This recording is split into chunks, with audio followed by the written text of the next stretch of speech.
النور وتشوفي الضياء وتشوفي يعني كل الالوان الجميله اللي ربنا خلقها في الدنيا. يكفي انك بتستمتعي بالحياه، بتقدري تجري وبتقدري تلعبي وبتقدري تتحركي وبتقدري تروحي وتيجي، منين ما تحبي تقعدي بتقعدي، منين ما تحبي تمشي بتمشي. نعم كبيره قوي قوي، يعني سبحان الله. المفروض ان احنا نشكر رب العالمين عليها. الرسول صلى الله عليه وسلم بيقول لنا كل سلامه من الناس عليه صدقه. سلامه يعني ايه سلامه؟ يعني الاعضاء الصغيره السليمه اللي عندنا المفروض نتصدق عليها. كل يوم تطلع فيه الشمس تعدل بين اثنين صدقه، وتعين الرجل في دابته فتحمله عليها او ترفع لها عليها متاعه صدقه، والكلمه الطيبه صدقه، وبكل خطوه تمشيها الى الصلاه صدقه، وتميط الاذى عن الطريق صدقه. عندنا 360 يعني عضو سليم، عظام سليمه الحمد لله بنحركها، كل دي عليها صدقات. هنقدر كل يوم ندفع 300 جنيه صدقه؟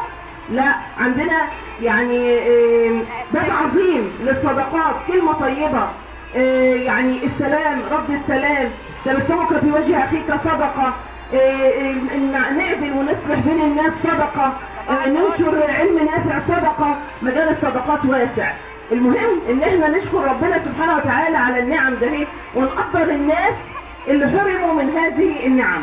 وطبعا في ناس كتيره حرمت من النعم ده، ولكن سبحان الله ربنا يعني ياخذ ويعطي. سجلوا اسمهم كده بحروف من نور على التاريخ. طبعا عندنا من امثال الناس ده، عندنا امثال من واقع حياتنا. عندنا مصطفى صادق الرافعي. كان مصطفى صادق الرافعي من اشهر شعراء العصر الحديث، وكان يعني لسان الدعوه ولسان يعني الحفاظ على اللغه العربيه والدين الاسلامي.